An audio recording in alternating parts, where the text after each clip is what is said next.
teman-teman, apa kabarnya nih kalian? Aku percaya teman-teman semua akan selalu dipenuhi dengan sukacita dan damai sejahtera yang datangnya dari Allah Bapa kita Tuhan Yesus. Sebelum kita mulai heart sanitizer kita, aku mau sambut dulu nih teman-teman dari Ekids yang baru aja join ke Eko Teens. Welcome teman-teman.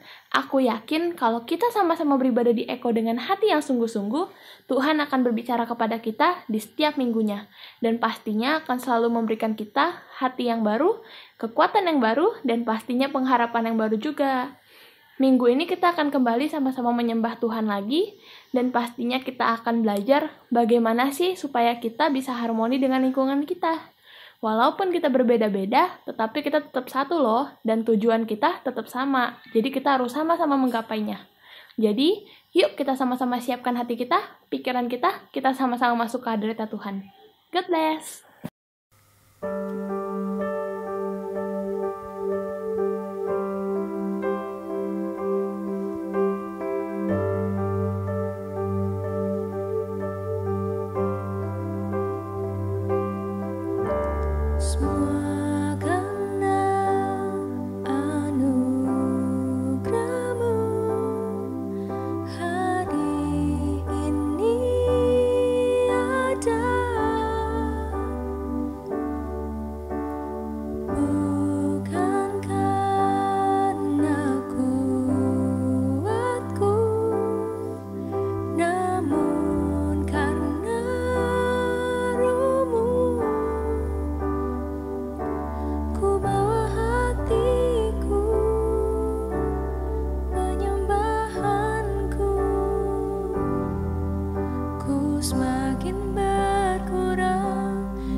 Itulah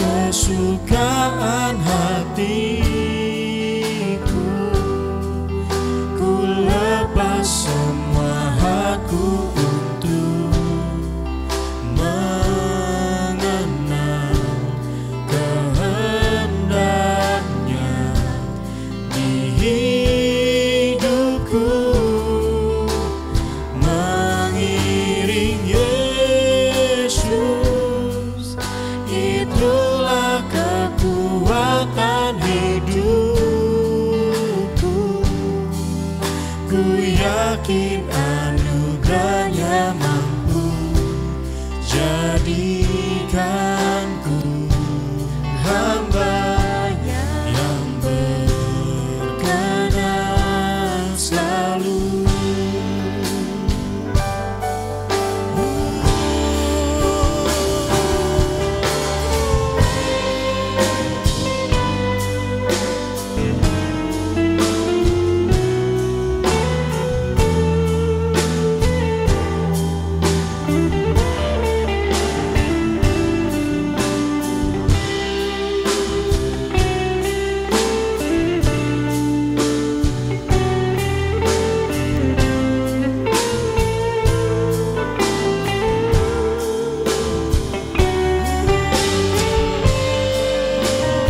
sembah. Kau yang layak, Kau yang layak, Kau yang layak disembah. Dan Kau yang layak, Kau yang layak, dan Kau yang layak disembah. Dan Kau yang layak, dan Kau yang layak, Kau yang layak disembah. Kau yang layak Tuhan, Kau yang layak, dan Kau yang layak, Kau yang layak disembah.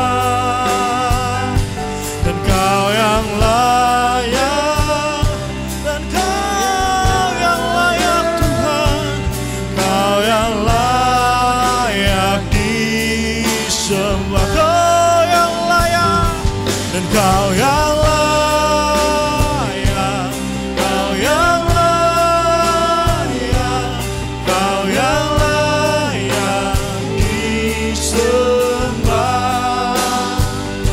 Dan Kau yang layak, dan Kau yang layak, Kau yang layak disembah. Kau yang layak Tuhan, Kau yang layak, Kau yang layak, Kau yang layak disembah.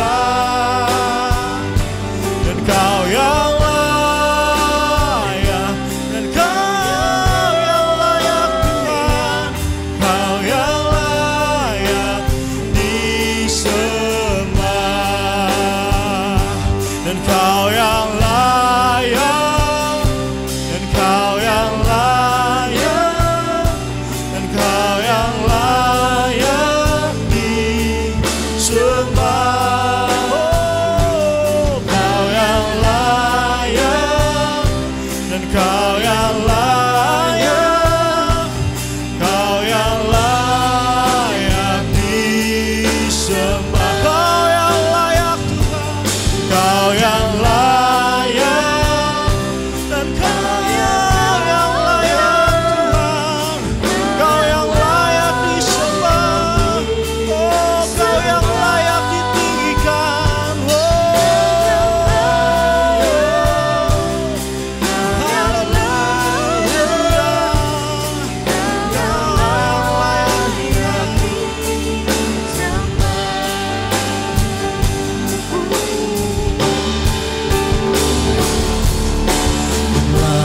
layaklah segala bangsa sujud kepadamu.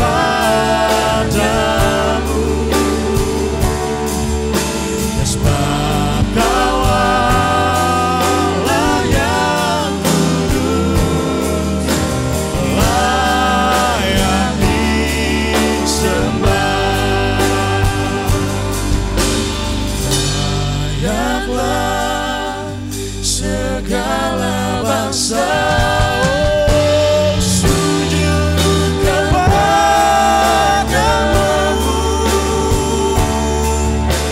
Sebab Kau Allah yang kudus, layak disembah. Oh, bagi Dia segala pujian, hormat serta syukur kekal selamanya. Bagi Dia segala pujian, hormat serta syukur selama-lamanya. Oh, bagi Dia segala pujian,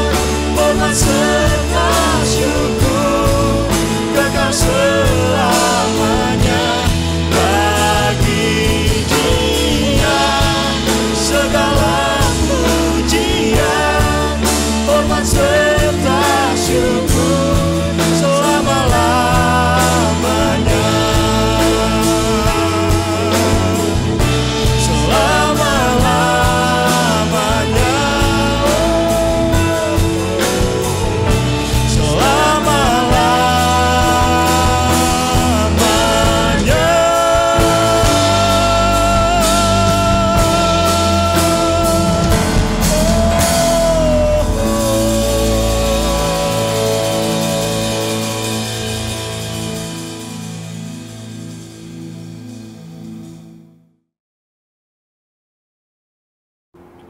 Shalom Eco Generation, apa kabarnya Eco Teens, Eco Youth? Kabarnya luar biasa bukan? Di hari Sabtu sore ini sangat luar biasa, teman-teman bisa nyempatin waktu untuk beribadah kepada Tuhan. Sungguh luar biasa, amin. Hari ini kita akan belajar tentang harmoni. Apa sih yang sebenarnya Tuhan mau dalam kehidupan kita, sehingga kita bisa berharmoni dengan Dia, sehingga kita bisa selaras, serasi dengan Dia. Sebelum itu mari sama-sama kita berdoa, kita datang kepada Tuhan, merendahkan hati kita. Tuhan Yesus, terima kasih Tuhan buat anugerah-Mu yang sangat luar biasa dalam kehidupan kami, kasih-Mu yang tidak pernah habis-habisnya dalam kehidupan kami Tuhan. Kami bersyukur dan kami bangga punya Allah yang seperti Engkau. Hari ini Tuhan, kami akan mendengarkan firman-Mu. Ajar kami Tuhan untuk bisa duduk diam, mendengarkan firman Tuhan, dan sama-sama kami akan belajar Tuhan mengenai kebenaran-Mu Bapa, mengenai apa yang sebenarnya Tuhan mau lakukan dalam kehidupan kami. Apa yang sebenarnya menjadi firman Tuhan, apa yang menjadi perkataan Tuhan dalam kehidupan kami. Ajar kami Tuhan untuk duduk diam mendengarkan firman Tuhan. Di dalam nama Tuhan Yesus, kami berdoa dan mengucap syukur. Haleluya. Amin. Jadi kita hari ini belajar tentang harmoni teman-teman. Kita belajar bagaimana sih kita bisa selaras dengan Tuhan. Bagaimana kita bisa serasi dengan Tuhan. Kalau harmoni itu biasa kan berbicara tentang musik. Kalau teman-teman main musik, teman-teman pasti tahu betul mana yang harmoni dan mana yang tidak harmoni. Ada yang fales dan juga ada yang tidak fales. Ada yang bagus, ada yang serasi, ada yang selaras, ada yang kompak, dan juga ada yang tidak bagus dan lainnya. Nah, sama dengan kehidupan kita harus tahu kehidupan kita harus harmoni dengan kehidupannya Tuhan. Nah, hari ini kita akan belajar bagaimana sih kita menyelaraskan kehidupan kita dengan kehidupannya Tuhan. Teman-teman mau belajar, amin? Sama-sama kita belajar ya. Kok akan mulai dengan komponen manusia. Teman-teman harus tahu dulu bahwa dalam kehidupan kita punya 3 komponen. Kita punya 3 struktur yang Tuhan kasih ke dalam kehidupan manusia. Yang pertama, Tuhan kasih kepada kita tubuh. Apa itu tubuh? Tubuh adalah bagian dari manusia yang bisa dilihat, yang bisa dipegang, yang bisa dirasakan, yang terlihat. Kepala, pundak, lutut, dan kaki, pinggul digoyang bersama-sama, kepala, pundak, ya pokoknya itu ya, lutut dan kaki, gitu-gitu ya. Itu adalah bagian daripada tubuh. Itu yang kelihatan dari diri kita, itu yang bisa dirasakan, bisa dilihat dari diri kita. Tapi bukan hanya tubuh di luar saja, di dalamnya itu juga tubuh. Ada organ-organ yang Tuhan kasih kepada tubuh kita. Paru-paru, jantung, limfa, ginjal, usus, apapun itu yang Tuhan kasih ke dalam tubuh kita. Karena kalau dibelek, gitu kan, saat dikeluarin, nah, sarangnya opa gitu ya, bisa dilihat, bisa dirasakan. Teman-teman bisa lihat organ vital kok kalau dibuka dan dibelek gitu ya. Itu tubuh. Tapi juga ada roh yang Tuhan kasih kepada diri kita, kepada kehidupan kita. Roh itu apa? Roh itu adalah bagian dari manusia yang tidak dapat dilihat. Ada manusia jasmani, ada manusia roh. Kita percaya kalau dalam iman Kristen, Tuhan menghembuskan nafas kehidupan kepada tubuh manusia. Ketika Tuhan menciptakan Adam dari debu dan tanah, di kitab Kejadian Tuhan bilang gini, aku menghembuskan nafas kehidupan kepada Adam, kepada tubuh itu, supaya tubuh itu bisa memiliki kehidupan. Jadi kita percaya manusia kita ini, kehidupan kita ini punya yang namanya tubuh, tapi kita juga punya kehidupannya Tuhan. Kita punya roh Tuhan dalam tubuh kita ini. Nah, pertemuan antara tubuh dan roh itu menghasilkan yang namanya jiwa di tengah-tengah. Mungkin teman-teman akan lihat gambarnya. Jadi, tubuh dan roh itu bertemu menghasilkan sesuatu yang kosong di tengah, dan itulah jiwa. Nah, sekarang pertanyaan, jiwa itu apa kok? Jiwa itu adalah kehendak, pikiran, dan perasaan. Jiwa itu adalah kehendak, artinya apa itu kehendak? Artinya keinginan, kemauan, kepengenan, kemauan dalam diri kita. Apa? Lalu pikiran, apa yang kita pikirkan, apa yang kita pikir-pikirkan. Lalu ada perasaan, apa yang kita rasakan, apa yang buat kita emosional, apa yang buat kita ekspresif. Itu perasaan, itulah jiwa kita. Nah, yang menjadi masalah teman-teman, ketika tubuh dan roh bertemu, ada jiwa yang kosong yang Tuhan taruh dalam kehidupan kita. Ada jiwa yang masih kosong yang Tuhan pertemukan di dalam kehidupan kita. Blaise Pascal, dia pernah bilang gini. Dia adalah seorang matematikawan, juga seorang teolog. Dia bilang gini, ada ruang kosong dalam diri manusia yang tidak dapat diisi oleh apapun, bahkan hal materi dunia apapun, selain dengan kasih Kristus. Coba pikirkan itu, teman-teman.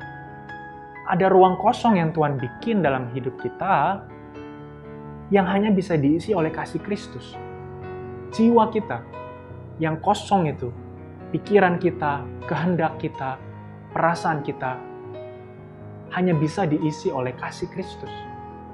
Karena ketika Tuhan telah mengisi kekosongan itu, Tuhan telah mengisi jiwa kita, telah mengisi kehidupan kita, mengisi hati kita, maka kita akan mulai memiliki pikiran sama seperti Kristus. Kita akan mulai memiliki perasaan sama seperti Kristus. Bahkan keinginan dalam kehidupan kita akan menjadi sama seperti Kristus. Makanya ada lagunya, Yesus, ku sembah Kau, sujud di hadapan-Mu. Keinginan dalam hidupku hanya untuk menyembah-Mu. Keinginan dalam hidup kita hanya untuk menyembah Tuhan. Bukankah itu yang Tuhan mau? Bukankah itu harmoni yang Tuhan ciptakan dalam kehidupan kita? Bukankah itu yang harus kita pingin juga dalam kehidupan kita? Dalam Filipi 2 ayat 5, Rasul Paulus bilang ke jemaat di Filipi, dia bilang gini, hendaklah kamu dalam hidupmu bersama menaruh pikiran dan perasaan yang terdapat juga dalam Kristus Yesus. Dikatakan hendaklah kamu dalam hidupmu bersama menaruh pikiran dan perasaan yang terdapat juga dalam Kristus Yesus. Hendaklah kita dalam hidup kita bersama sebagai satu gereja, sebagai satu generasi. Hey, come on, Eco Generation. Hendaklah kita menaruh pikiran dan perasaan kita sama seperti Tuhan Yesus. Hendaklah kita bisa berpikir sama seperti Tuhan Yesus pikir. Hendaklah kita bisa berperasaan sama seperti Tuhan Yesus berperasaan. Bukankah itu yang Tuhan mau dalam generasi kita? Ketika kita datang ke gereja, ketika kita datang menyembah, merendahkan hati kita, dan nama Tuhan ditinggikan, dan ketika kita menyembah Dia, nama Dia diagungkan, satu nama itu dimuliakan, satu nama itu ditinggikan, dimasyurkan, disembah, dipuji, nama Tuhan Yesus. Bukankah itu yang Tuhan mau dalam kehidupan kita? Karena harmoni itu adalah agreement in feelings, ideas, interest, and action. Jadi salah satu terjemahan harmoni itu juga diartikan sebagai agreement, perjanjian, kesepakatan, kontrak, sepakat gitu ya. Dalam apa? Dalam perasaan, pikiran, dan juga kehendak. Bahkan bukan hanya itu, dikatakan juga agreement, sepakat di dalam tingkah laku. Kalau orang-orang yang jiwanya udah dipenuhi dengan kasih Kristus, kekosongan dalam hidupnya itu yang udah dipenuhi dengan kasih Kristus, maka dia akan mulai bertingkah berbeda daripada sebelumnya. Dia akan mulai bertingkah berbeda karena dia tahu dia punya Yesus dalam kehidupannya. Ayo anak-anak Eko, miliki kasih Tuhan dalam jiwamu. Miliki kasih Tuhan dalam pikiranmu, dalam perasaanmu, dan dalam keinginanmu. Itulah harmoni yang Tuhan mau dalam kehidupan kita. Agreement in feelings, ideas, interest, dan juga bahkan action. Tingkah laku kita. Amin. Nah sekarang pertanyaannya, bagaimana kita bisa berharmoni dengan Tuhan?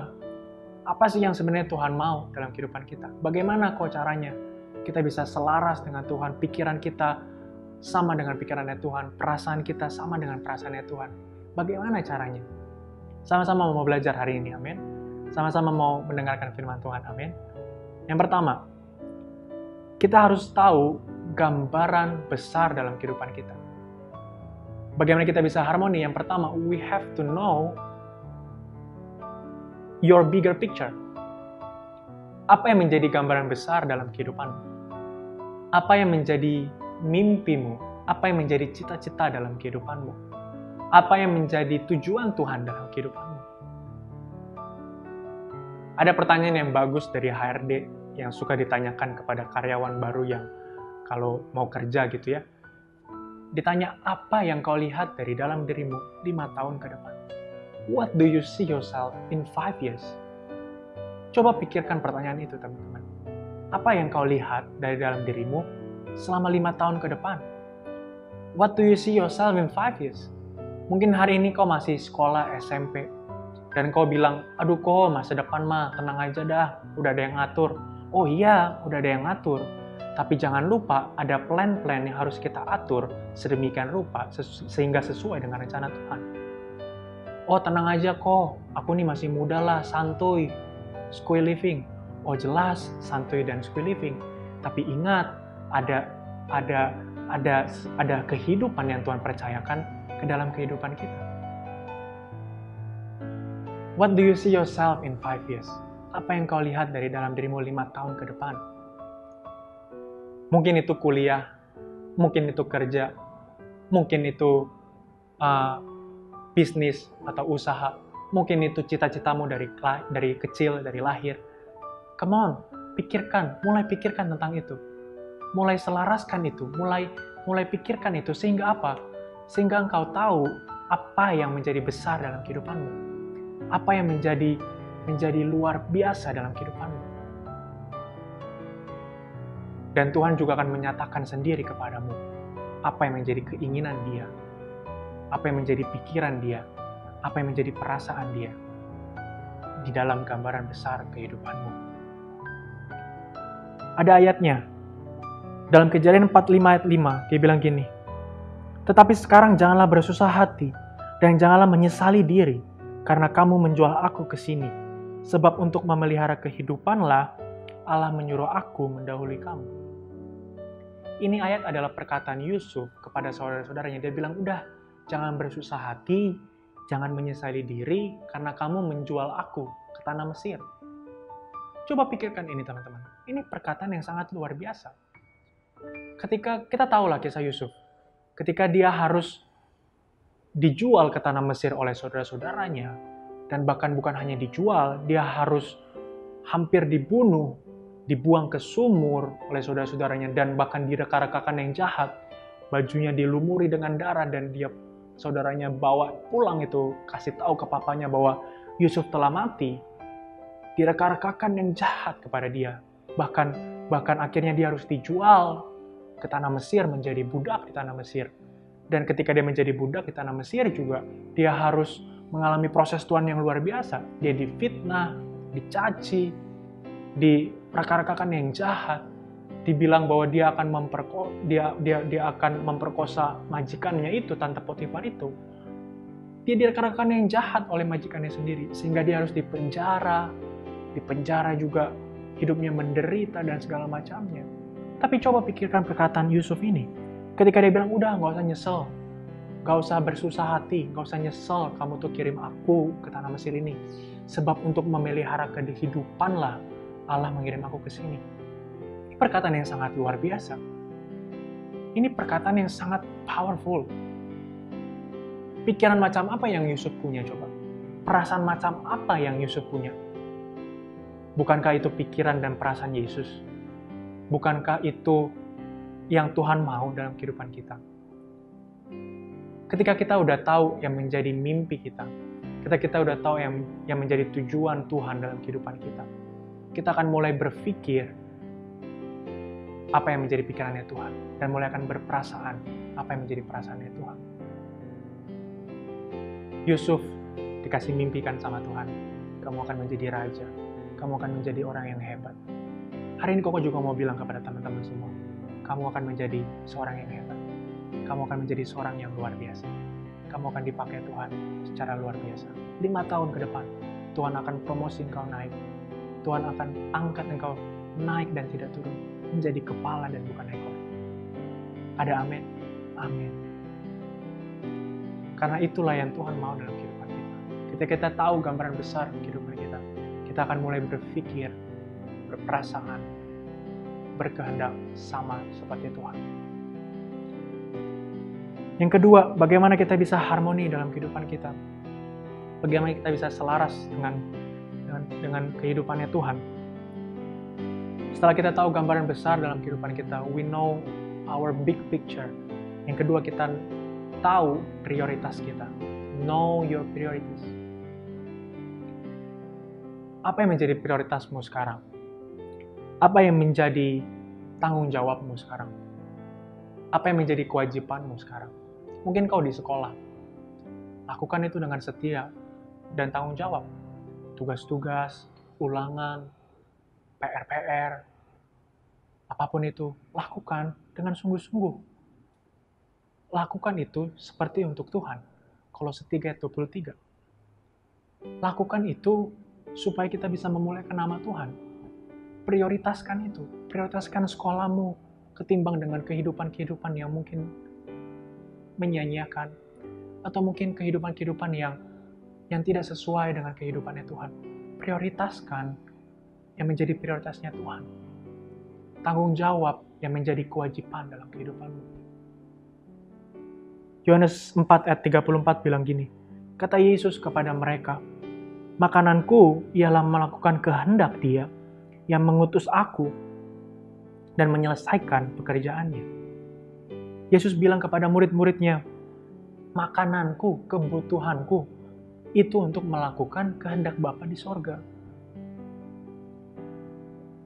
Untuk menyelesaikan pekerjaan Bapa di sorga. Coba pikir itu. Ini perkataan Yesus.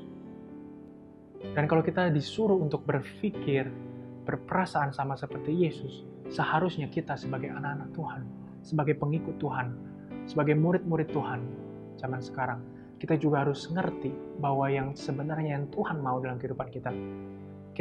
Kita mengerti apa yang menjadi kehendak Dia dalam kehidupan kita. Dan kita setia dan bertanggung jawab menyelesaikan pekerjaan yang udah Tuhan kasih kepada kita. Mungkin teman-teman bilang, ya kok kita nih di sekolah ya kok guru aja cuma bisa ngajarin 1 mata pelajaran. Sedangkan kita harus belajar banyak mata pelajaran dan dituntut nilai bagus lagi. Gimana nggak stres kok? Guru aja cuma 1 pelajaran, kita kok harus banyak pelajaran. Kok mau bilang kepada kalian, betul sekolah itu mengajarkan pelajaran. Betul, sekolah itu mengajarkan ilmu pengetahuan. Tapi teman-teman jangan lupa, sekolah itu bukan hanya mengajarkan pelajarannya aja, subjeknya aja, ilmu pengetahuannya aja. Tetapi sekolah juga berbicara tentang kehidupan kita. Bagaimana kita belajar tetap setia terhadap hal yang kita mungkin tidak suka. Bagaimana kita bisa belajar bertanggung jawab terhadap hal yang mungkin kita nggak mau kerjakan itu. Pastinya itu yang Tuhan mau dalam kehidupan kita. Kita setia dan bertanggung jawab, walaupun kita tidak suka. Ataupun kalau nanti teman-teman akan kuliah, udah memilih satu jurusan yang sama mata pelajarannya, teman-teman lebih fokus belajar satu jurusan, pasti nanti ada aja alasan untuk tidak belajar, entah dosennya nggak masuk, dosen yang ngajar nggak benar, padahal itu udah satu jurusan, satu subjek yang teman-teman pilih. Tapi kalau teman-teman nggak ngerti bahwa ternyata sekolah itu juga ada bicara mengenai belajar kehidupan, maka kau akan menyanyiakan hidupmu. Kau akan mulai tidak mengerti apa yang menjadi maksud Tuhan dalam kehidupanmu. Ayo, setia dan bertanggung jawab. Ayo, mengerti apa yang menjadi kehendaknya Tuhan dan menyelesaikan pekerjaan yang boleh Tuhan kasih. Amin. Yang terakhir, bagaimana kita bisa berharmoni dengan Tuhan, bagaimana kita bisa selaras, serasi dengan Tuhan. Yang ketiga, kita harus menjadi pribadi yang utuh dan lengkap. Kita harus jadi pribadi yang complete and whole. Be complete and whole. Kenapa teman-teman? Karena seperti tadi yang Koko udah bilang di awal, bahwa ada ruang kosong dalam diri kita yang Tuhan taruh, yang Tuhan tempatkan, yang tidak akan pernah bisa diisi oleh apapun kecuali dengan kasih Kristus. Let's think about this. Kasih Kristus yang hanya bisa memenuhi kita, yang hanya bisa mengisi kita, yang hanya bisa berada di dalam kehidupan kita. Yakobus 1 ayat 4 bilang, dan biarlah ketekunan itu memperoleh buah yang matang, supaya kamu menjadi sempurna dan utuh, dan tak kekurangan satu apapun. Jadi terus ayo tekun, cari kasih Kristus dalam kehidupan kita. Terus ayo tekun, setia, bertanggung jawab, terus kejar apa yang menjadi perkenanan Tuhan dalam kehidupan kita. Supaya ketekunan itu menghasilkan buah yang matang. Kita juga menjadi pribadi yang sempurna dan utuh. Bukankah itu yang Tuhan mau dalam kehidupan kita? Bukankah itu pikirannya Tuhan dalam pikiran kita? Kita harus terus menjadi pribadi yang utuh dan lengkap. Citata bilang di minggu pertama tentang bulan harmoni ini, dia bilang bahwa Allah itu adalah sumber kasih. Maka itu kita harus datang kepada sumber itu, kepada kasih itu. Supaya apa? Supaya terus kita dipenuhi, diisi dengan kasih itu. Karena Allah itu sumbernya, Allah itu kasih itu sendiri. Kita harus datang terus kepada Tuhan. Kita harus mengisi kekosongan dalam jiwa kita. Sehingga apa? Sehingga kita terus penuh, lengkap, dan utuh di dalam Tuhan. Ayo bertekun. Ayo bertekun. Sehingga kita tidak kekurangan satu apapun. Orang-orang yang jiwanya udah dipenuhi dengan Tuhan, dia akan mulai berpikir yang tidak pernah dia pikir sebelumnya. Orang-orang yang jiwanya udah dipenuhi dengan kasih Kristus, dia akan mulai berperasaan jauh lebih hebat daripada dia berperasaan sebelumnya. Orang yang kasih hidupnya dipenuhi dengan kasih Kristus, kehendak dia akan berbeda daripada yang sebelumnya. Akan berbeda dari teman-teman sekitarnya. Akan berbeda daripada kehidupan di luar sana. Akan berbeda, karena itulah yang Tuhan mau dalam kehidupan kita. Aku berdoa buat teman-teman Eco Generation, biar Tuhan sendiri yang mengisi kekosongan dalam kehidupanmu. Biar Tuhan sendiri yang mengisi pikiranmu, mengisi perasaanmu, mengisi hatimu, mengisi jiwamu, sehingga engkau menjadi pribadi yang lengkap dan utuh. Ketahui gambaran besar dalam kehidupanmu itu apa. Ketahui prioritas dalam kehidupanmu itu apa. Dan teruslah cari yang menjadi perkenannya Tuhan. Terus jadi pribadi yang lengkap dan utuh dalam Tuhan. Itulah harmoni, itulah yang Tuhan mau dalam kehidupan kita. Mari sama-sama kita tundukkan kepala dari manapun teman-teman berada saat ini.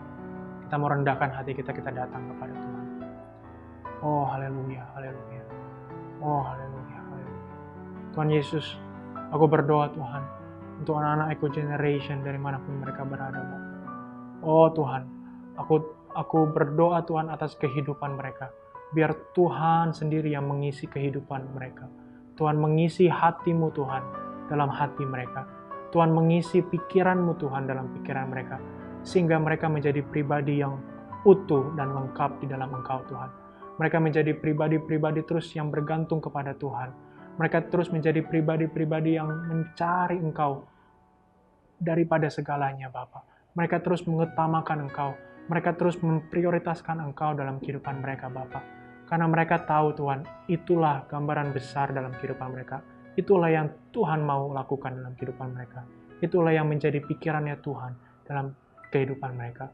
Oh Tuhan Yesus, aku berdoa Tuhan kalau mungkin hari ini ada anak-anak Eco Generation yang sedang tawar hati atau bahkan jauh daripada Tuhan. Aku berdoa Tuhan sekali lagi bertemu pribadi dengan dia. Tuhan bertemu muka dengan dia. Saat ini juga Tuhan, Engkau menjamah hati dia.